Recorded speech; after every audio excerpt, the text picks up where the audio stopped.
Well, the police often say they lack evidence to charge alleged abusers, leaving them free to return home and abuse again. But a new scheme is now being piloted by 3 police forces, which aims to break this cycle of domestic abuse. Our Home Affairs correspondent Andy Davis has been given exclusive access to one of these in Wiltshire and has this special report. So it's a domestic violence-related incident where a lady has telephoned and stated that she's been harassed by her ex-partner now. Late evening in the centre of Swindon, and we're with a response unit from Wiltshire Police dealing with yet another domestic incident. A young woman has reported threats and assaults from an ex-partner, who the police believe may have access to guns. As the officer tells her, she needs to leave the flat immediately. Due to what you told us earlier, myself and my colleague, it's raised the stakes slightly, and we are very, very concerned at this time for your welfare. Each year it's estimated there are 2 million victims of domestic abuse in England and Wales, and yet fewer than 5% of incidents recorded by police result in conviction. There's a severe lack of confidence in the criminal justice system's ability to protect these victims. The police know it, and in Wiltshire they're trying to address it through a new scheme.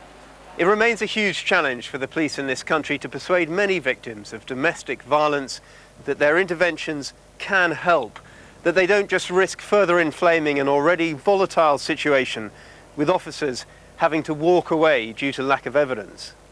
This new scheme being piloted here in Wiltshire is all about trying to make sure the police don't walk away. I know it's difficult, but if you can try and get your boyfriend just to stay as calm as possible. There is somebody en route. A big problem for the police when they do respond to domestics is getting enough evidence to charge offenders. Often victims are reluctant to give statements, and that critically can see suspects simply released to return to the scene of abuse within hours of being arrested. There is a serious gap, or there has been, in our ability to protect victims of domestic abuse, certainly post-arrest. Historically, and as an investigator, we would arrest, and quite often we wouldn't have sufficient evidence to place a charge on the perpetrator. Our only option would be to release the perpetrator back into the community with no restraining or restrictions on their behaviour. That's really awful for all of us, and it is very difficult when you're an investigator and you have that horrible sixth sense that something awful might happen. Scum, this is DC blood. 3 forces are now piloting a new programme aimed at closing this dangerous gap. It's a simple concept. We have new powers, reads the poster, to tell the perpetrator to go. Known as go orders in some countries, here they're called domestic violence protection orders, or DVPOs. What this order allows the police to do is place an immediate ban on a suspected abuser from going anywhere near his or her partner. It is an extremely powerful measure, and it requires a lower standard of proof than is needed for a criminal charge. The idea is to stop suspected abusers heading straight from the police station back to their partner's home, controversially, even if it's their home too. We met one young woman from Swindon who endured 7 years of violence at the hands of her partner. On one occasion, she says, he hit her in the face so hard it broke her cheekbone. Did he know that he'd broken your cheekbone? Yeah.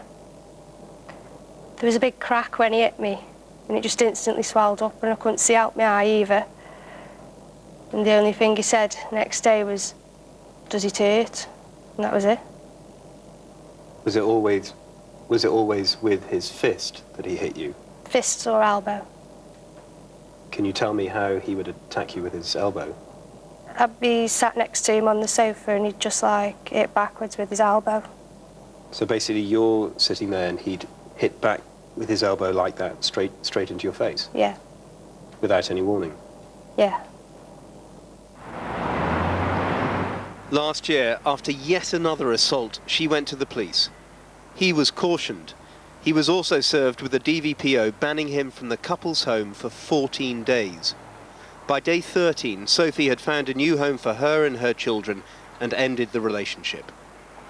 What was it like sitting at home knowing that he couldn't come back into the house? It was lovely. It was a really good feeling. If there hadn't been an order in place and he'd been cautioned and come back to the house that night, what do you think would have happened? I'd have probably ended up in hospital because he was angry, and I'd probably still be there. Do you think you'd still be with him? Yeah, I'd still be stuck there. They've been piloting this scheme for just over a year in Wiltshire. 154 orders secured so far, 150 of them against men. At Swindon's Gable Cross police station, we join PC Nia Tregunna applying for one more. Come in. This time against a man arrested on suspicion of assaulting his teenage girlfriend. It was her mother who called 999 earlier in the day. The allegation from the complainant was that he came into the bedroom, he's lifted her up off the bed by the arm, pulled her up and yanked her and then thrown her back onto the bed. Right. DVPOs can be imposed without the alleged victim's consent. They can only be authorised by a senior officer and for just 48 hours initially. It's up to magistrates then to decide if the orders can be extended for the maximum 28 days. Don't come this way. Back in the custody suite, Nia gives the suspect an opportunity to give his side of the story. Come on in. How did the interview go? It's all right. It was a different side, different perspective to what's happened. He's got his version of events, so now we'll see what the evidence review officer says. He didn't deny it, he didn't admit it. He virtually saying he's 6 on one and half a dozen of the other, but he did admit to shrugging her off and pushing her back onto the bed, which is common assault, but at the same time he says it was she that was assaulting him. Her word against his. But it's not the first time he's been arrested on suspicion of assaulting her. Crucially, these are civil, not criminal orders, and can therefore, as in this case, be secured on the balance of probabilities that there's been violence.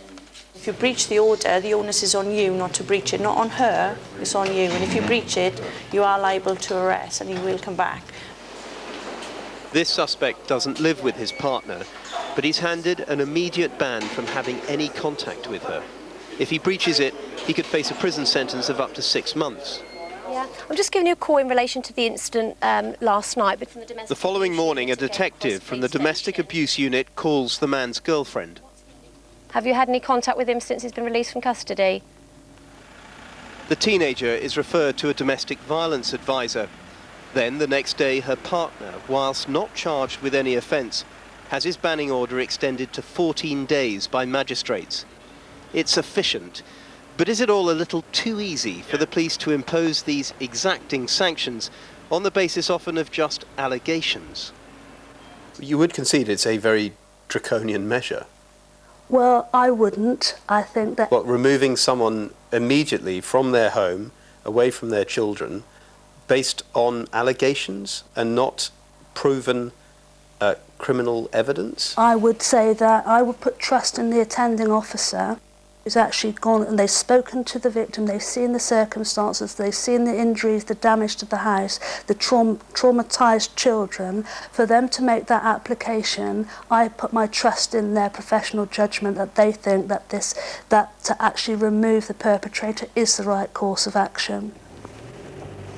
Every year in Wiltshire alone, they deal with 7,000 domestic disputes.